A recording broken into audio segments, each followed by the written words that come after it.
I once thought the greatest tragedy in life was losing your home, but the real tragedy, I've learned, is losing your home while still sitting inside it. Last Thanksgiving, at a dinner table full of food, my son-in-law raised his glass and said, as casually as if discussing the weather, "In 3 days, we'll be moving in here. As for you, Silver Pines has a room ready."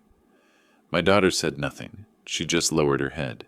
The smell of turkey, the clinking of glasses, and her silence, all of it blended into something that had the shape of humiliation. They thought I was old, easy to manage. They didn't know I once built an audit sheet that made an entire corporation bow its head and apologize. That night, I opened my notebook and began to write. Every number, every receipt, every piece of proof. Because if they wanted to take my house, they would have to face a man who knew how to calculate justice. If you've ever been dismissed by your own family, ever heard the words, "You're old now, just rest," and felt your chest tighten, then sit down and listen. There are no shouts here, no loud revenge, only a father quietly keeping records, a notebook filled with debts that aren't measured in money, and one day, the truth finding its own voice.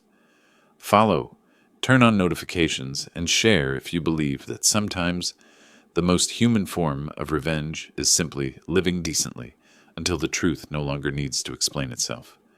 I've always believed that autumn in Everett carries a faint metallic scent, the kind only seaside houses have, laced with fog and salt. This year the air felt colder, and my wooden villa glowed with light earlier than usual. I had polished Margaret's old silverware and laid the walnut table with her favorite checkered linen napkins. In the kitchen, a 16-pound turkey crackled in the oven. I had just brushed on the final coat of butter. The oven's golden reflection shimmered on the glass door like Puget Sound catching the morning sun. Every year I set the table at the same hour, even if it's only for one. At exactly 3 o'clock, the doorbell rang. I washed my hands and opened the door. Laura stepped in first, rain-damp hair clinging to her cheek, kissing me quickly. "Traffic's awful, Dad," she said. Julian followed, coat-soaked, holding a box of pumpkin pie like a perfunctory offering. His eyes roamed the living room, not to admire, but to assess. The Persian rug, the bookcase, the window view over the bay, before settling on the old armchair where I read the paper every morning. "Nice view from this place," he said, half compliment, half confirmation of a thought already made. I smiled and pulled out a chair. Dinner started later than usual. I carved the turkey and offered them portions. Laura picked at her plate while Julian talked between bites about real estate. "Prices in North Everett are hitting bottom," he said lightly. "Perfect time to invest. I've got a few deals lined up, with great returns." I listened, nodded politely, and kept pouring wine. I didn't want arguments on Thanksgiving, but watching Laura's eyes drift down to her phone again and again, I felt something had already been arranged. "Dad," Laura said finally, her voice unsteady. Julian set down his glass, leaned back, and spoke each word slowly. "In 3 days, we'll be moving into this apartment. You'll be relocating to Silver Pines Retirement." The knife froze midair. No one spoke. The oven hummed, the clock ticked, and I could hear the rain drumming on the glass roof outside. Laura looked down and pulled a glossy brochure from her purse, sliding it across the table like a contract. On the cover, smiling elderly couples stood under golden sunlight. Silver Pines, safety, community, care. I didn't pick it up right away. Instead, I looked through the window where raindrops were sliding from the pine tree out front. For a moment, I thought of Margaret. She once said, "A home doesn't have to be big, only big enough for the heart." That sentence tonight felt like the cruelest irony I'd ever known. "You think Dad will be safer there," Laura said, voice small as if reciting. Julian spoke calmly, like he was reading a contract. "You don't need so much space. A 3-bed apartment, steep stairs, hard for an older person. It makes more sense for us to live here. Sunday, 10 o'clock in the morning, the U-Haul is booked. You just pack your personal items. We'll handle the rest, I asked, keeping my tone even. The spare key you borrowed last month to measure the kitchen cabinets, did you return it? Julian looked up, his smile thin as a blade. I returned it the next day, he said, then tilted his head, drawing out the words as if only for me. Besides, these keys are simple. Anyone handy can copy one in minutes. At my office, the techs do that all the time. He shrugged, casual as if discussing the weather. When we move in, I'll replace the lock to be safe. This house will need better security anyway, right? Laura glanced at her husband, embarrassed. I fell silent, my eyes fixed on the wine glass he was turning between his fingers. I understood then, their worry wasn't for my safety, but for this house, this land, and the savings I had partly used to repair the roof last year. All of it fit Julian's neat plan. I set down my fork so gently it made no sound. Eat, I said. I looked at Laura for a glance of protest, a don't do this to Dad. But she sat still, folding the brochure corner back into place. We ate on, though no one tasted a thing. Julian spoke of a deal in Linwood. Laura nodded along. I let them talk and listened to the candle sputter. That light caught on Julian's face, highlighting the satisfied smile. He believed everything was ready, and that the old man before him was just a relic in a too large house. I cleared the dishes and brought out the pumpkin. Pie. Have more, I said. No reply. Julian took a few photos with his phone. I'll send these to the interior design team so they can plan the layout, he said. I turned away before a bitter smile could appear. When they rose to leave, it was dark. Laura brushed past me in a quick hug. You'll like Silver Pines, she said, avoiding my eyes. Julian nodded, repeating, Sunday, 10 o'clock. I walked them to the door. The rain had stopped. The air was damp and salty. Their car rolled away, headlights tracing a long streak through the pines. I closed the door and leaned back against the wood. Every sound of the dinner, the chair scrape, the leaflet slide, the jingle of keys, replayed in my head.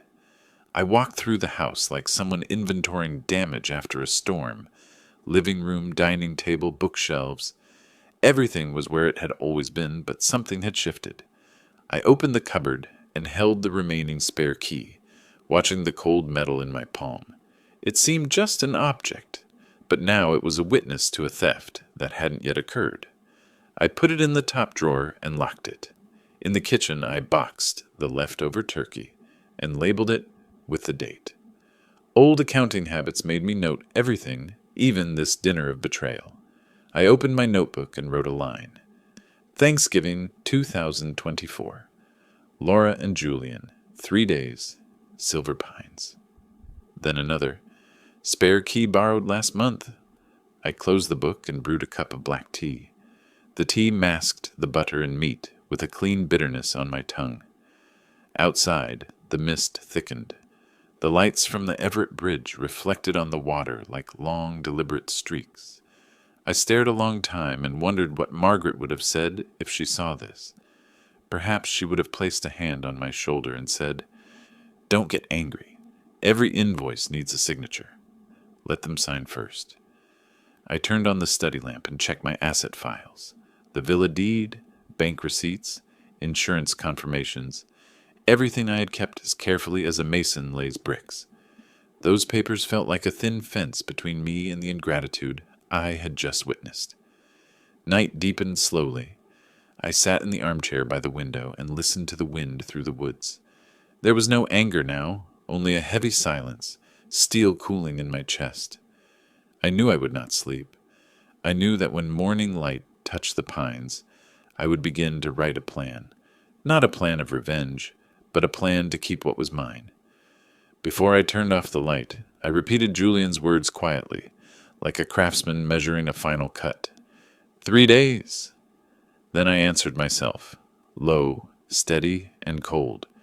In 3 days, let's see who truly lives here.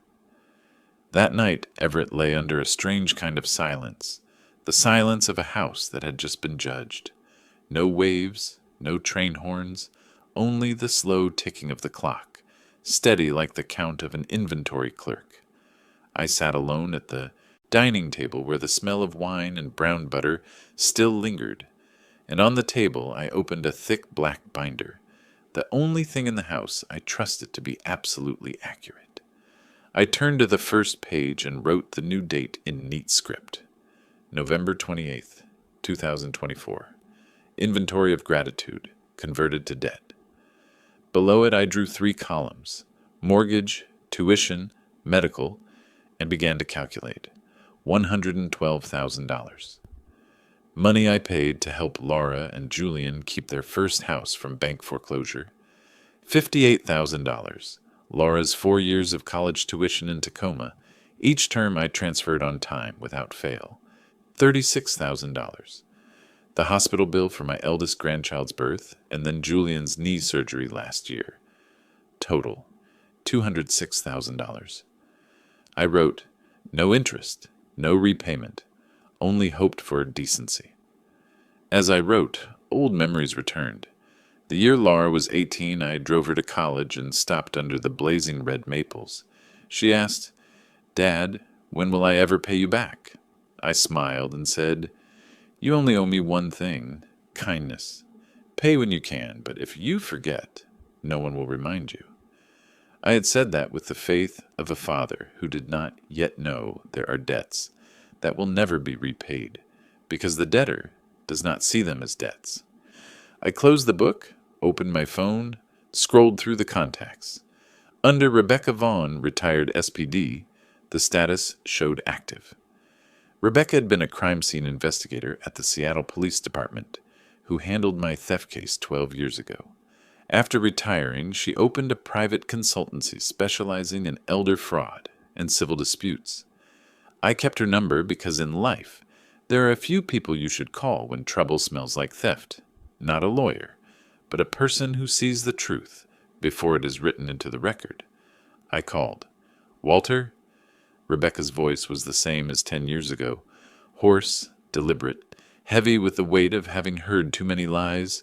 "Rebecca, I need your help. It's family, but it smells like asset theft." "I'm listening." "Tonight, my son-in-law announced he'll move into my house in 3 days. He borrowed a spare key last month, supposedly to measure the cabinets. I suspect he copied it." She was silent for a moment. "Do you have deeds, insurance papers, recordings, any evidence?" "Yes, all of it, and my old habit of keeping ledgers from my accounting days." "Listen to me," she said, decisive. "Don't confront them. Don't turn from victim to troublemaker. Tomorrow morning I'll send someone to check the locks. On Monday, see a notary and a lawyer to prepare a revocation of any power of attorney. Don't sign anything. Don't allow anyone into the house. Stay silent, but record everything." I nodded, though she couldn't see me. I still have Dana Crowell's number, the lawyer, downtown, who helped me with the land contract a few years back. Call her first thing tomorrow. Tell her it's potential elder exploitation. In this state, the law will stand with you. I looked around the room. Golden light spread across the table, and my shadow reflected in the glass. The house was intact, but I felt it had become a scene, a place that needed every detail noted for the court. On the table, the Silver Pines retirement brochure lay with a damp corner stained by wine. I put it into the back pocket of the binder and labeled it Exhibit A, Emotional Evidence. Next to it, I placed a small nylon bag containing the spare key, the first physical piece of evidence for the case to come. The clock read 12:15. I poured more tea, opened the window to let the sea air in. It was damp and salty. Outside, the city slept, but I could not. I needed to write, to count, to sort. Numbers were the only things I could still trust. I wrote on the next page. Day 1, money paid. Day 2, trust withdrawn. Day 3, the lock. Each line hammered into the old board of me. Slow, sure. After a while, I checked every door. Living room, kitchen, hallway, back porch. The locks were intact, but the metal felt cold under my hand. I knew that if anyone wanted in, as Julian had said, it would take only minutes at most to copy that key at his technician's office. I dragged the wooden armchair into the living room, spread a thin blanket, and set the phone beside me on record. The rain outside grew heavier, as if Everett were counting time with me. Before turning off the lights, I looked at the binder on the table, black cover, labeled Inventory, November 2024. In my head, the question, why, had vanished. Only when remained. When will they try that spare key in the lock? When will I hear the metal touch the tumbler? When will this inventory turn into real evidence? I turned off the lamp, letting only the hallway glow spill in, sat on the sofa, and pulled the blanket up to my chest. The wind howled through the cracks, and the clock kept its slow count. I closed my eyes not to sleep, but to listen, like a warehouse keeper waiting for the first sound.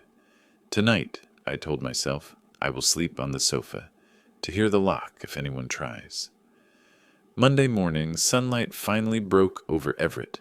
After 3 straight days of rain, the light streamed through the window, touching the wooden table as if trying to erase the traces of that Thanksgiving night. I woke early, brewed black coffee, and stood by the window watching the golden reflection on the bay. The air carried a new feeling, not peace, but a deliberate calm, the kind that comes when a man decides to fight with paperwork instead of shouting. At 7:45, I left the house, the black binder neatly placed on the passenger seat. The road along the Snohomish River was still wet with dew, the air thick with the scent of pine. I didn't turn on the radio. I needed to hear the steady hum of the engine, the only honest sound left in a world full of pretense. Notary Sylvia Kowalski's office sat on the 3rd floor of a red brick building on Hewitt Avenue, windows facing the square, orchids growing in old tin cans. Sylvia, a Polish woman in her 50s, had witnessed thousands of signatures, from the newly married to the newly widowed, to those learning how to start over. I had made an appointment over the weekend. When I walked in, she already had a cup of tea and a 4-page form waiting on the glass table. Revocation power of attorney, she read evenly. You confirm that you're the legal owner of the property at 2412 Alder Avenue, Everett? I confirm. Reason for revocation? To protect myself from undue influence. She looked up, blue eyes steady, asking nothing further. People like her had heard this answer too many times. I signed slowly but firmly, each stroke of ink a knot tying back what someone had tried to untie. When I looked up, she had already stamped the final page and sealed a notarized copy in an envelope. I recommend you send certified mail to both the bank and the former agent, Sylvia said. I will, I answered. They'll receive it before noon. Leaving the notary, I drove straight to the main post office on Colby Street. The line was long, the air heavy with paper and ink. I waited, feeling the strange lightness that comes when every small step brings you closer to cutting something loose. When it was my turn, I handed over 2 thick envelopes, marked certified with return receipt, one addressed to Laura Denham at their rental in Mukilteo, the other to First National Bank of Everett, Personal Lending Department. Would you like signature confirmation? The clerk asked. I would, I said. I watched the printer spit out 2 receipts, slipped them into my wallet, and felt my chest ease as though a debt ledger had just been closed. At 10 o'clock, I stopped by the cafe near the lake. Across the street, Dana Crowell's law office had just opened. Dana, an Irish-American in her 40s, had worked with Rebecca Vaughn on several elder fraud cases before going private. I texted her that I was coming. Her office walls were covered with framed thank you letters from clients, gray-haired couples smiling beside court rulings. Dana listened carefully as I recounted everything, from the Silver Pines brochure to Julian's line, 3 days and we're moving in. You did the right thing, she said, flipping open her notebook. We'll update your will today.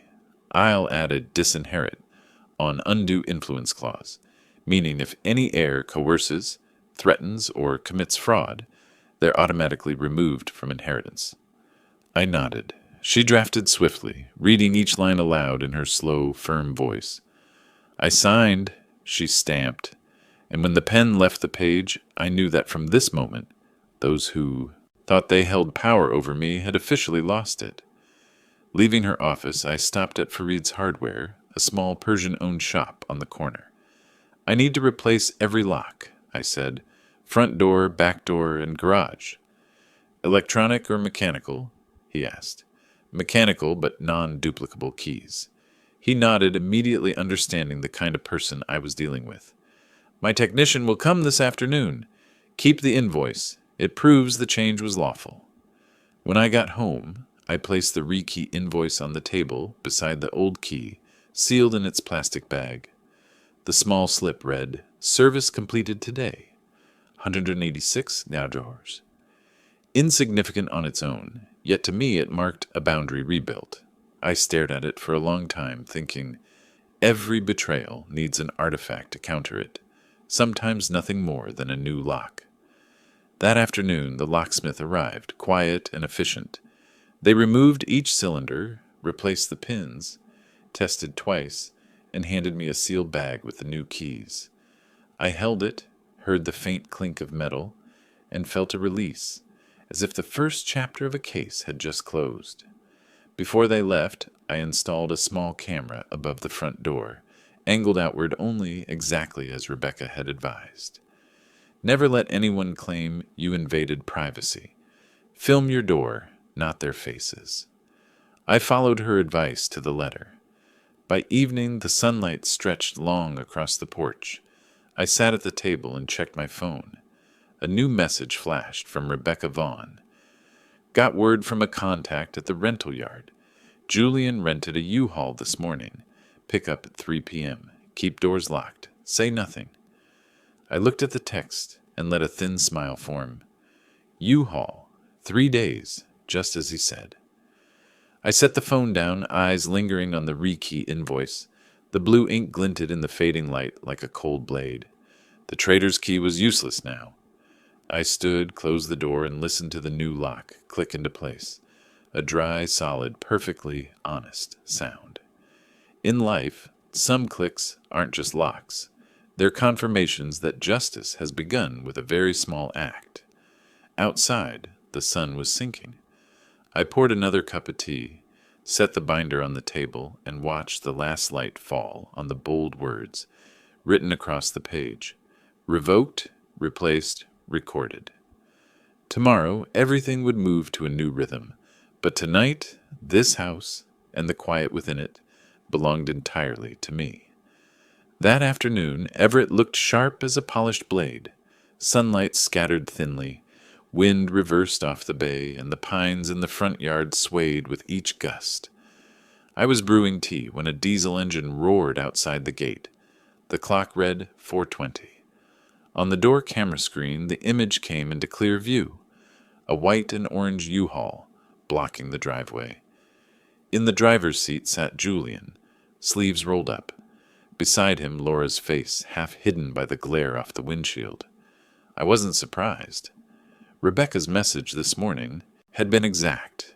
I turned off the kettle, walked to the door, and unlatched only the safety chain, leaving a 10-inch gap, just enough for sunlight to enter, not enough for anyone else to step in. "Dad, it's me," Laura said, her voice tinged with worry. Julian stepped forward, holding the old keyring. He tried it in the lock, metal scraped, dry, and useless. The rattling sounded like nails tapping on the coffin of a dead plan. "I changed the locks," I said through the crack. "That key doesn't work anymore." Julian gave a thin smile. "What are you doing, Dad? Forget something?" "Today's move-in day. We've got the truck. We've got the papers. Open up." I didn't answer. Instead, I set the phone I had prepared on the table by the door and played the recording from Thanksgiving night. His own voice echoed back, cold and clear. "In 3 days, we're moving into this apartment. You'll be at Silver Pines Retirement." I let the words hang, then slid a white envelope, bearing Dana Crowell's law office seal, through the mail slot. "This is a cease and desist letter," I said evenly. "From now on, all contact regarding this property goes through my attorney." He stood still for a beat, then gave a low, mocking laugh. You think a few sheets of paper can stop us? He jammed the key again, harder this time, then slammed his palm against the door. The crack echoed through the wooden hall. Laura flinched. Julian, stop, she pleaded. Maybe there's some misunderstanding. No misunderstanding, he snapped. The old man's playing legal games with me. I kept silent. From above the door, the new camera recorded everything. The strain on his face, the pounding, the futile turning of the key. I didn't need to step outside or shout. All I needed was time and evidence. He hit the door twice more, hard enough to rattle the glass panel. Across the street, Mrs. Morrison stepped onto her porch and called out, Mr. Denham, is everything all right? I'm fine, thank you, I answered through the crack. Just someone at the wrong address. Julian turned toward her, smiling stiffly. It's nothing, ma'am. We're family. Family doesn't pound on each other's doors, she said, voice sharp as frost. The words cut through the mask he was trying to hold. Julian stepped back, flung the keyring onto the steps, metal clattering across the porch. Fine, Dad, he said, half laughing, half threatening. Then someone else will deal with you. Don't regret this. The U-Haul's engine roared, reversing, but the rear tires sank into the muddy rut near the pines. The engine revved, smoke puffed white from the exhaust. He cursed, shouting. Laura sat, frozen. I stayed behind the door, watching through the glass slit. The camera kept rolling, capturing everything. Julian slamming the wheel, then kicking the side of the truck. 10 minutes later, he called someone, likely roadside service. I poured another cup of tea and sat back in my chair. Outside, the scene played like a public lesson in how control slips from the hands of those who think they own it. 2 hours later, just as I expected, a tow truck from Everett Auto Recovery arrived. Neighborhood manager Bill Henderson came too, ordering the truck removed for blocking access and disturbing the peace.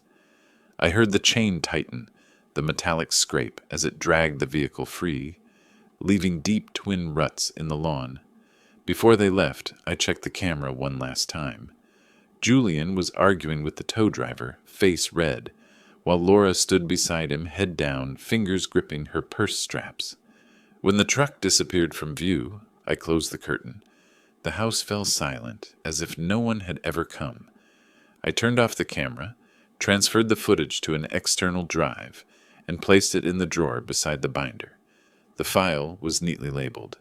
Evidence 01 U-Haul, 1628Rs.mp4. Then I opened my notebook and wrote the final line for that day. Day 1, first evidence. I folded it shut and switched off the lamp. Outside, the wind tore through the pines, carrying the scent of salt and exhaust.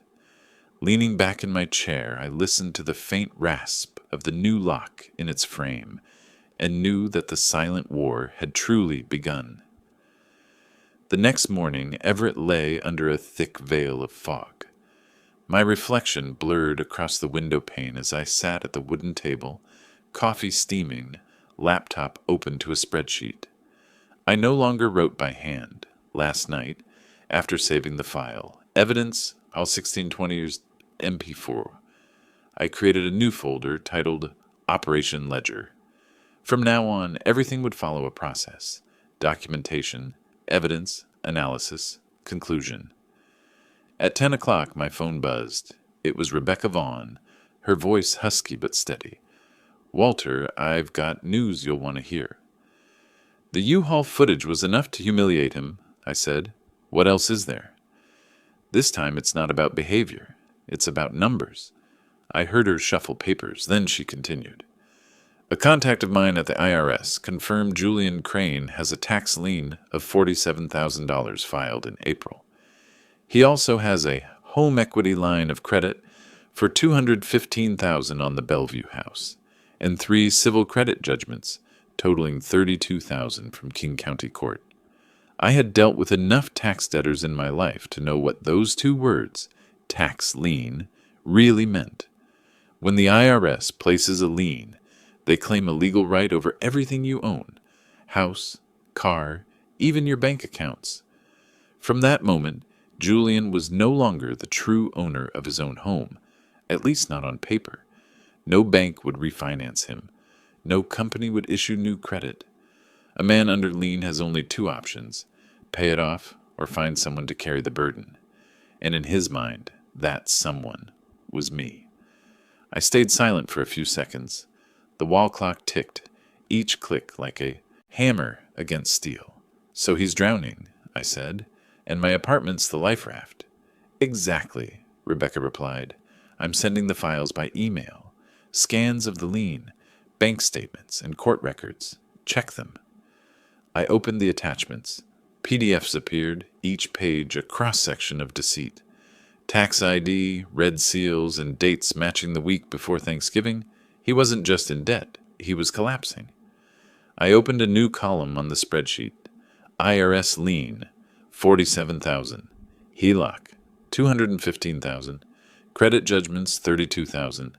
Total, $294,000. Nearly $300,000, and the foreclosure dates aligned perfectly with his move-in timeline. I zoomed in on the HELOC document.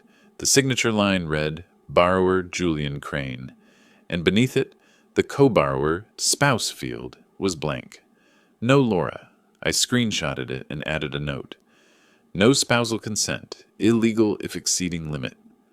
That line would matter later. On the last page, Rebecca had attached another file, a disciplinary notice from the Arizona Department of Real Estate, where Julian had once been licensed before moving to Washington. The reason: keybox abuse and unauthorized access during property showing. I looked up, lips curving. "Rebecca," I asked, "he was reported for misusing a keybox?" "Yes, minor suspension, but memorable." "How poetic," I murmured. "A man who once abused a keybox is now locked out of his own house." She chuckled. "Want me to dig deeper? I can find the original complaint, an attorney of record." "Do it," I said. "He chose this game. We'll just play by the rules."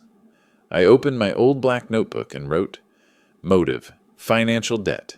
Means, deceit and coercion.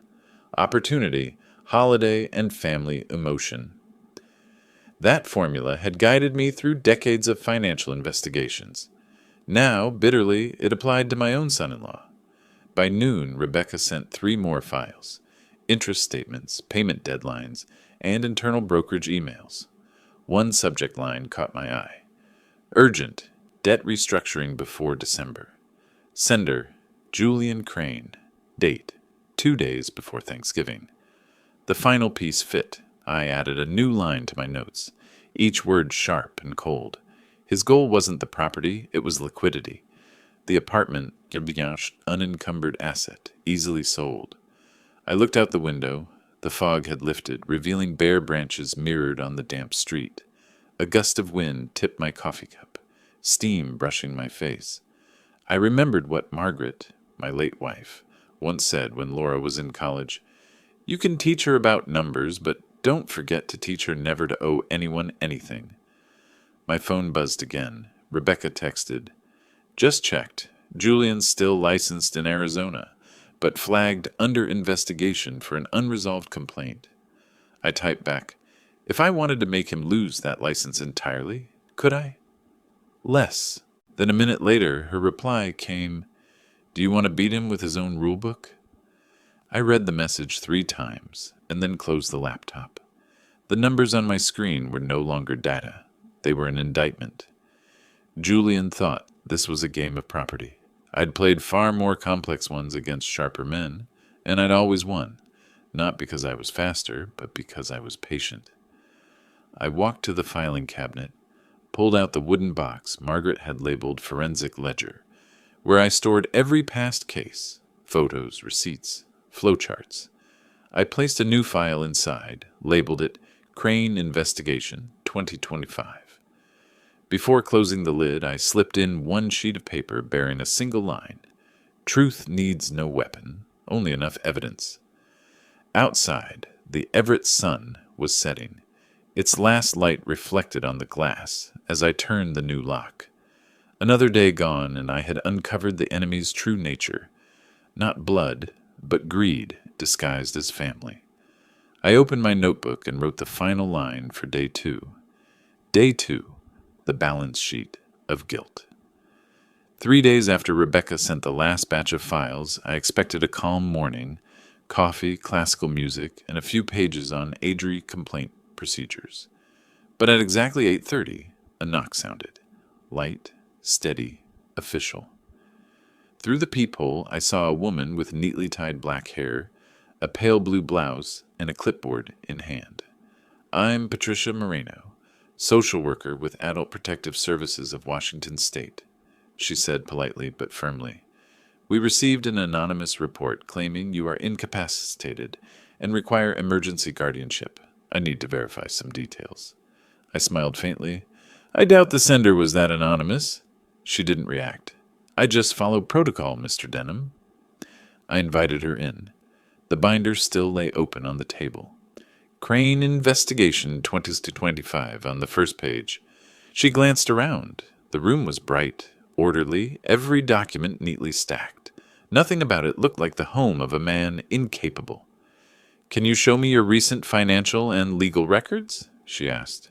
"Of course," I said, pulling open a drawer.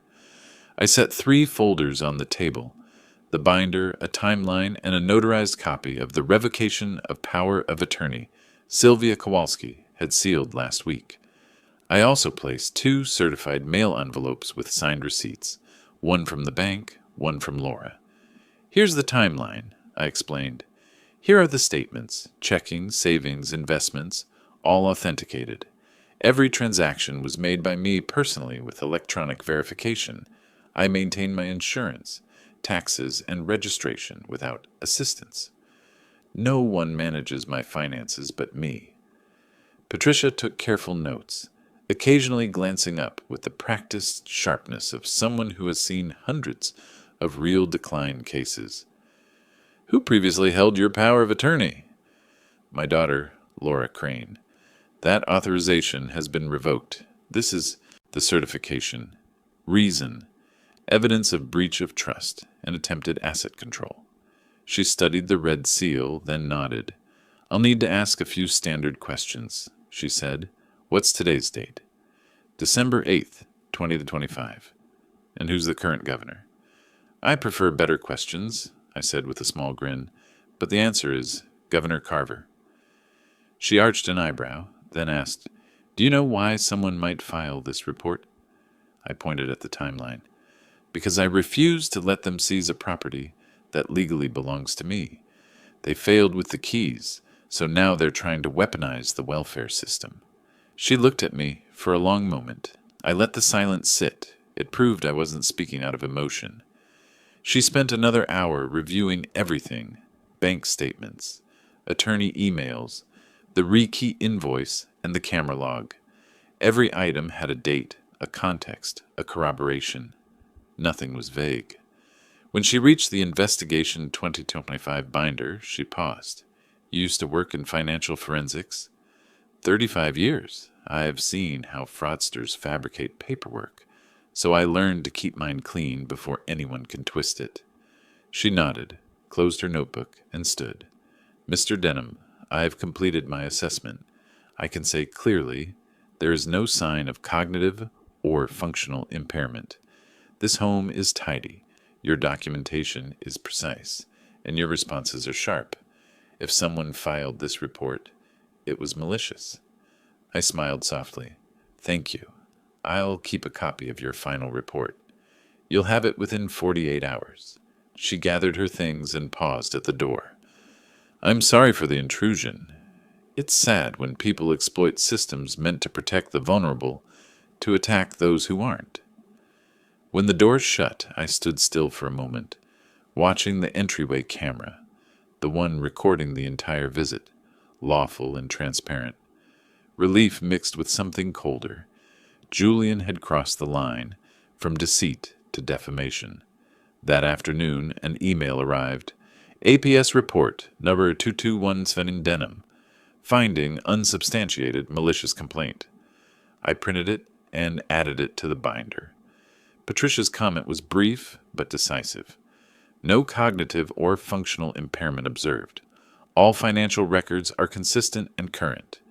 Allegation appears fabricated with malicious intent. I closed the binder.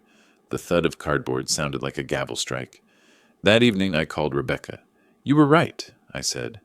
"APS confirmed the false report. He's escalating." "I figured," she replied. "When they lose control, they use the law like a dull knife. But the good news, you can counter now."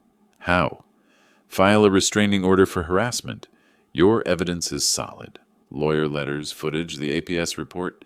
We don't strike first, we strike precisely." I paused, watching the reflection of streetlights ripple across Everett's Lake. Sometimes justice doesn't come from a courtroom.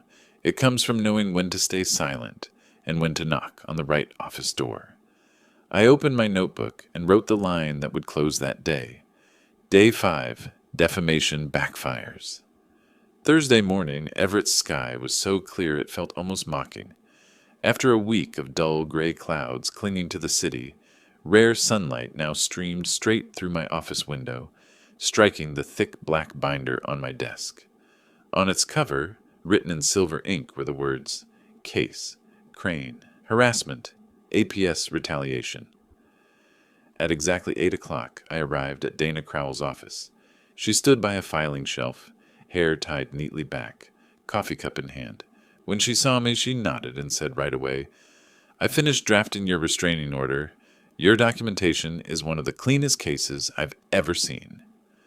I sat down. 3 folders lay perfectly aligned on the table. First file, door camera footage showing Julian pounding on the door, Laura behind him. Second file, the Thanksgiving recording, his voice declaring, "In 3 days, we're moving in." Third file, the APS report from Patricia Moreno. Conclusion marked malicious complaint.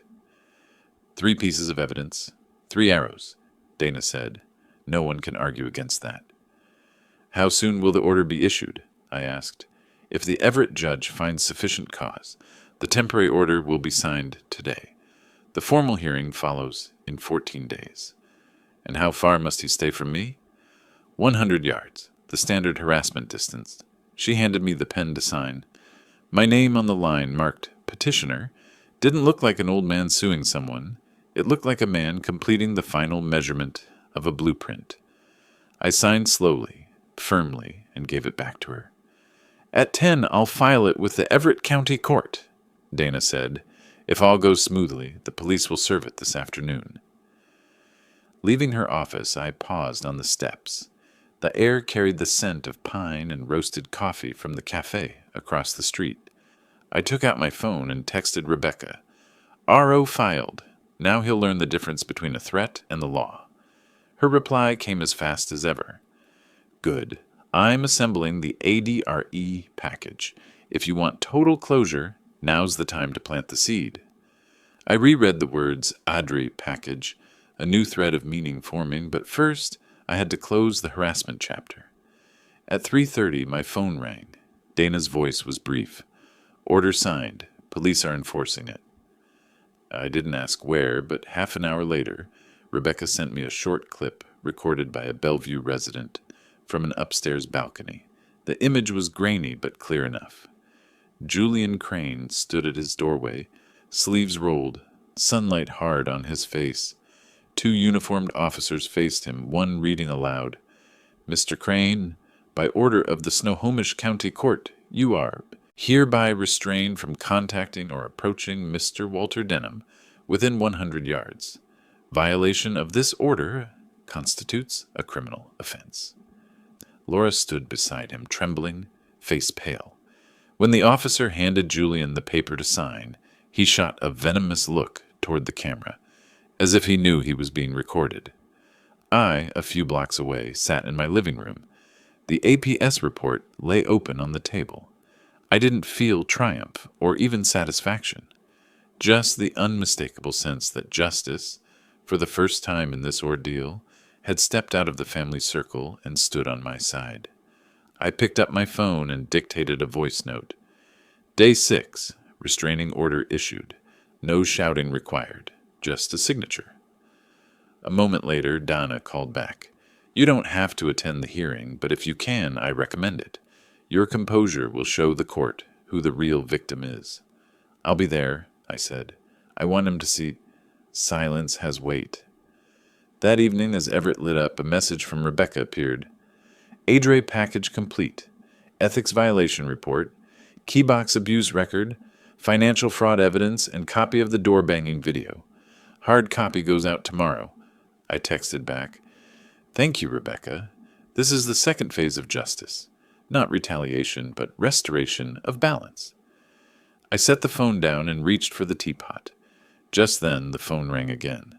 Laura's name flashed on the screen. I hesitated, then answered. On the other end came ragged breathing, followed by a sob. Dad, her voice broke. He's not who I thought he was. I was wrong. I said nothing. Outside, a freight train crossed the Everett Bridge, its long, mournful horn carrying through the night. One thought echoed in my mind. Sometimes justice begins with the collapse of an illusion.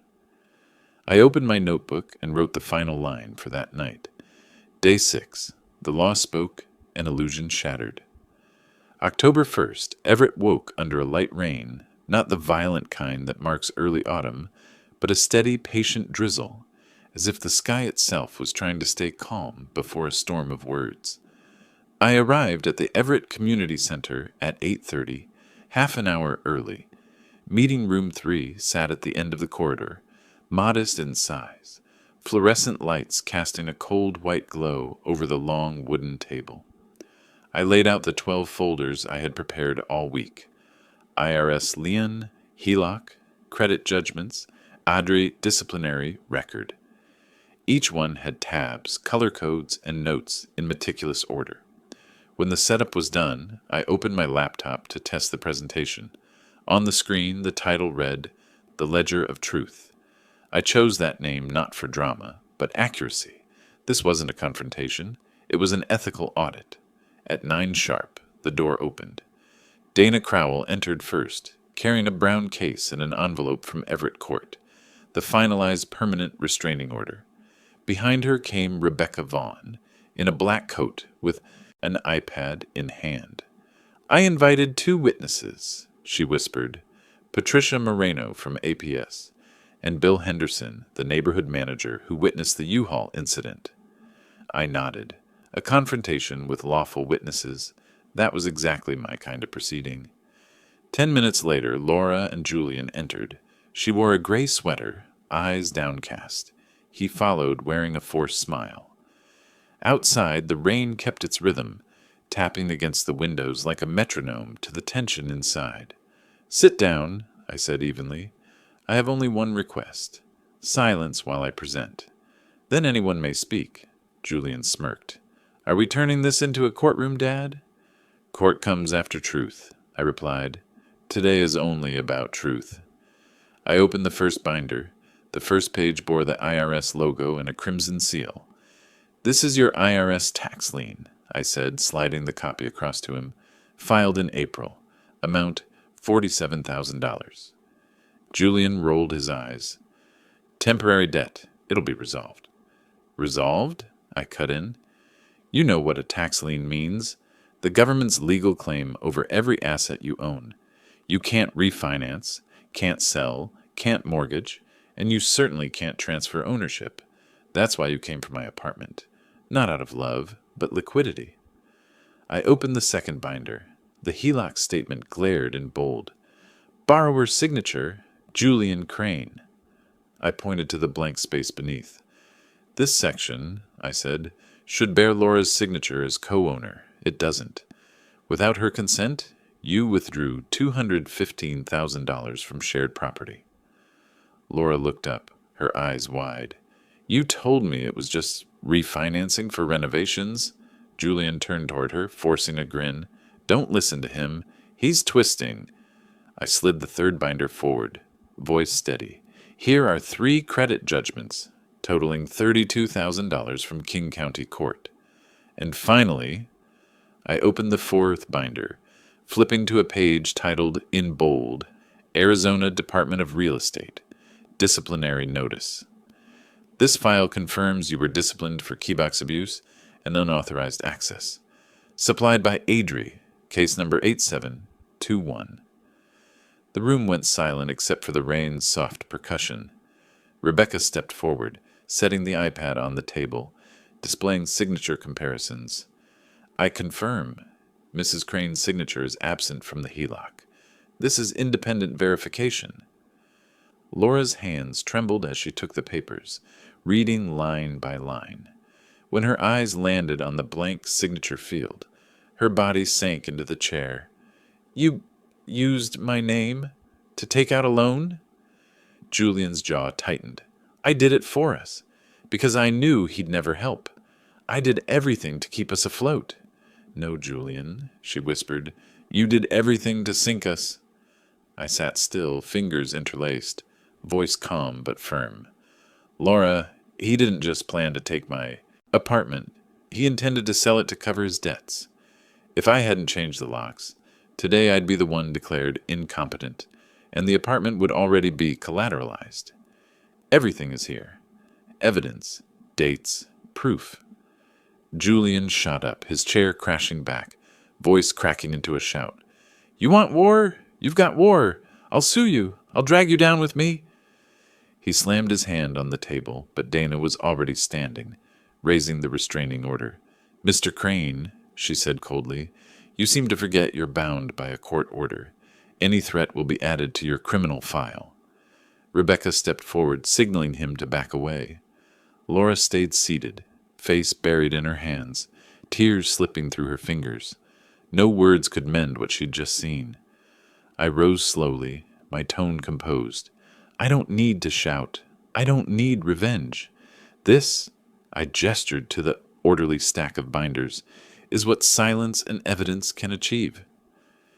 Julian's gaze darted wildly before he turned and stormed out, the door slamming behind him, leaving behind the damp scent of rain and cheap cologne. The room fell still. Rebecca gathered the documents, clipping the binders back into her case. Do you see? She murmured. For a man who used the law to deceive, nothing terrifies him more than the law used correctly. I nodded, looking through the window where the rain had thickened into sheets. The legal war begins, Rebecca said softly.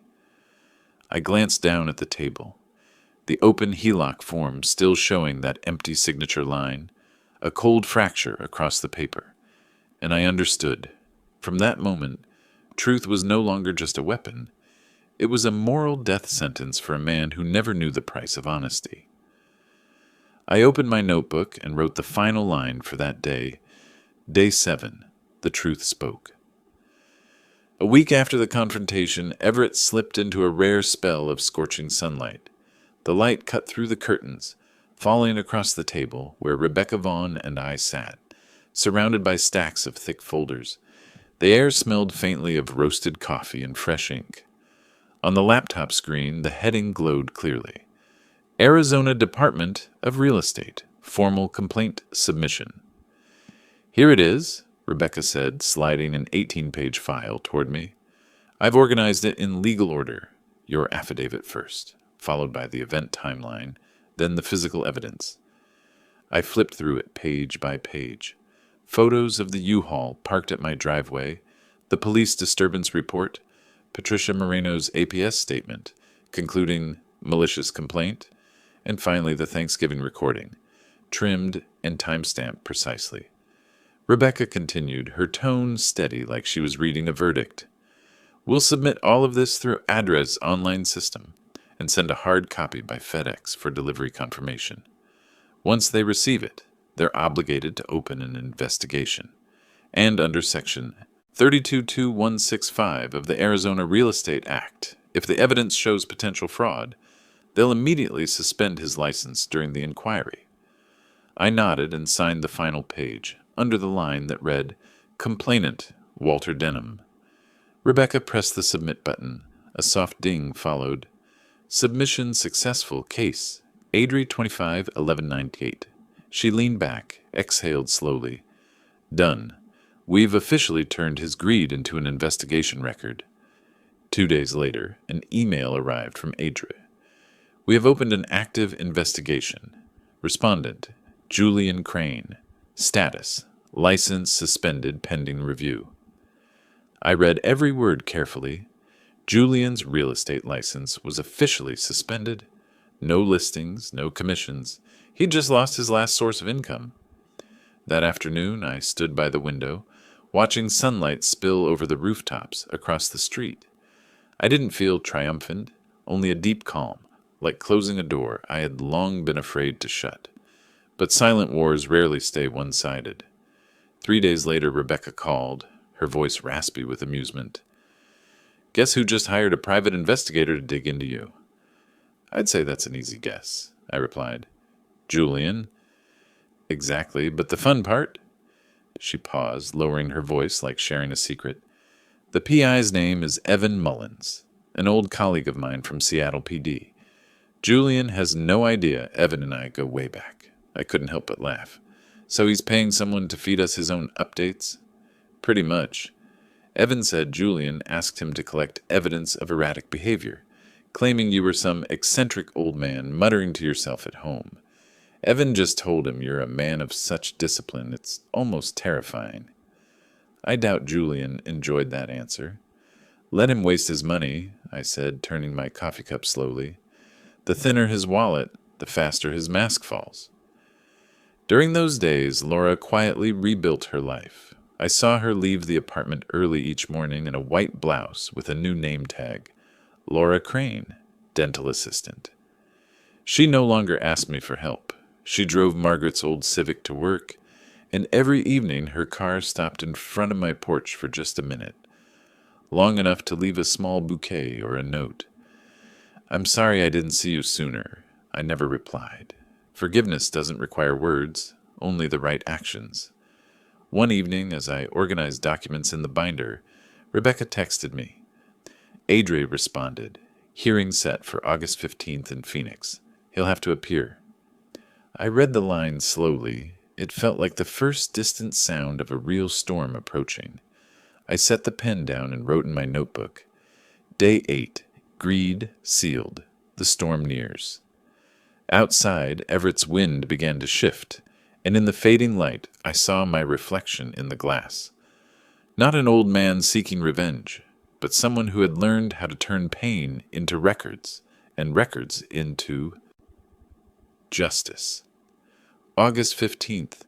Phoenix burned so hot the asphalt shimmered like molten glass. I arrived at the Arizona Department of Real Estate nearly an hour before the scheduled hearing. In my hands was only a thin folder, copies of the HELOC page, missing Laura's signature and the APS report. Rebecca carried the full file. She had once told me, "The law is a weapon, but only those who know silence can wield it steadily." The hearing room was on the 3rd floor, white-walled and softly chilled by air conditioning. At the long table sat 3 Adri officials, an investigator, an internal counsel, and a supervisory officer. To the right was our side, Rebecca and me. To the left, Julian and his attorney, a young man with a red tie, his face composed, but his eyes betraying strain. When the session began, the investigator read aloud, "Case number ADRE 25, 1198, concerning financial misconduct, abuse of trust, and ethical violations by Mr. Julian Crane, broker license number AZ42877. Rebecca presented first, her voice steady and sharp, each word dropping like a gavel. She projected the photos of the U-Haul, the video of Julian pounding on my door, the Thanksgiving recording, and finally the HELOC document with the blank spousal signature. She didn't raise her voice. She let silence do the talking between pieces of evidence. Each time a new exhibit appeared, Julian's shoulders twitched. When it was the defense's turn, his lawyer tried to sound confident. "Members of the board, my client denies all allegations. These documents may not be authentic." Rebecca cut him off, sliding forward a certified letter from Bellevue Bank bearing the original seal. "They're authentic," she said simply. The room fell silent. The investigator turned to Julian. "Do you have any evidence showing your wife signed the HELOC file?" Julian pressed his lips together and shook his head. "Can you explain why your previous ADRE record lists a 2022 complaint for keybox abuse? yet you omitted it in your renewal application? I forgot, he stammered. Then how do you explain this internal email where you wrote, I'll handle this the same way as before. Just get me the access code. Was that an instruction to gain unauthorized entry? Julian lowered his head. No words left. When the hearing ended, the presiding officer delivered the decision firmly. Under Section 32(2)(153, the Board hereby revokes the real estate license of Mr. Julian Crane, permanently, citing fraud, abuse of trust, and ethical misconduct involving exploitation of an elderly individual.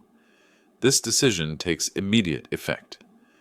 I sat still, no satisfaction, no sigh, just a nod, not of triumph, but of recognition that the truth had finally been recorded in the right line, under the right statute, for the right person.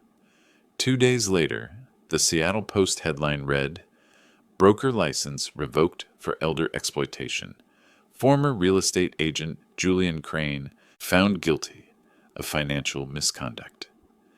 Beneath it was a photo of him leaving the courthouse, head bowed amid a forest of cameras. No smile, no confidence, only the shadow of a man who had lost everything by treating the law as a game. That afternoon I returned to Everett. The late sunlight slanted through the window, glinting off the wall where my federal tax lien release hung framed. Across the yellowed paper, the red stamp shone. Lien released. I brushed a finger over the line.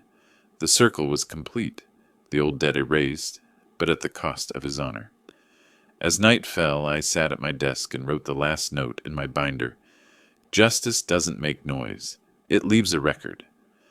I was tidying up when the doorbell rang. Laura stood there, the evening wind stirring her hair, her eyes swollen. She held a small envelope in both hands. I saw the news, she said softly. They printed the photo. I know I was wrong. I should have seen it sooner. But if you'll still allow it, I'd like to start over. I said nothing, only stepped aside and opened the door wider so she could come in. Outside, the sunset cast a golden calm over the porch, like music closing the most chaotic movement of a long symphony. I opened my notebook and wrote a single line. Day 9, the fallen and the awakened.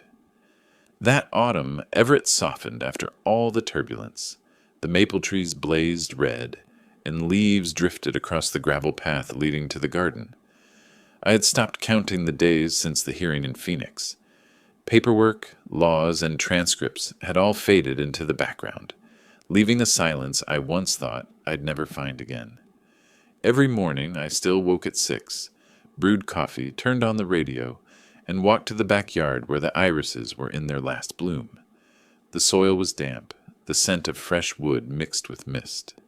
I built another wooden chair, a replica of the old one Margaret and I used to sit on every Sunday morning.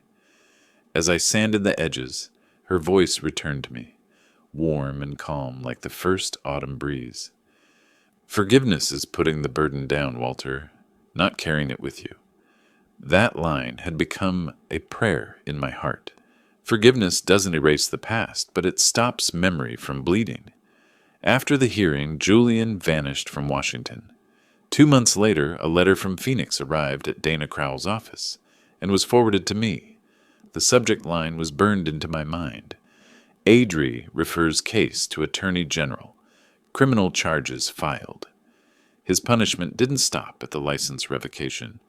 The extended investigation proved he had forged the HELOC signature, withdrawn funds illegally, and violated Section 14.2 of the Elder Financial Exploitation Act, felony exploitation of an elderly person. The case was prosecuted under federal law. 3 months later, the Arizona court ruled. Defendant Julian Crane sentenced to 4 years imprisonment, 18 months financial supervision, and restitution of $83,400. I read the verdict when it was posted to the public court system. No victory, no gloating, just an odd stillness. He had received what he chose, and justice needed nothing more from me. Meanwhile, Laura's divorce was finalized. She left Bellevue, moved to Tacoma. worked at a small dental office, rented her own apartment, and attended therapy weekly. She sent me a short but honest letter. I'm learning to live kindly, not to atone, but to be worthy of you. I printed the letter and placed it at the end of my binder, right after the lien released page. Perhaps of every document I'd ever kept, that was the only one worth preserving for love. One October morning, when Everett was filled with cold sunlight, I heard a car stop at the gate. The door closed gently, and Laura stepped out in a gray sweater, holding 2 cups of coffee from Everett Beans, the small cafe Margaret used to love. "I brought coffee, Dad," she said softly. "Mom said this smell is what peace feels like." I took the cup, smiling. "Yeah, and today does feel peaceful." We sat together on the new wooden chair, watching the purple irises sway. She looked at her hands, then up at me. "I don't want you to be alone. Not out of pity, just because I want to stay, as a real family." I looked at her, different now, no longer the one who stood beside the deceiver, but someone relearning how to walk with honesty. "I was never alone," I said. "I was just waiting for you to come back the right way." Laura nodded, tears slipping down. "I understand. Some losses can't be undone, but we can restart from what's right." We stayed until the sunlight turned gold. Before leaving, she placed a white envelope on the table. "Mail from Phoenix," she said. "The courier asked me to bring it." I waited until she left before opening it. The red seal gleamed. Arizona Department of Real Estate. Inside was one page. "License revoked permanently. Reinstatement denied under Section 32-2153. Case closed." I set the paper beside my cooling coffee. The sunset light spilled across the table, glinting on the red print like a scar long healed. In the garden, wind brushed through the irises, their purple deepening as the sun slipped away. I sat still on the new chair, listening to the wind mix with distant church bells.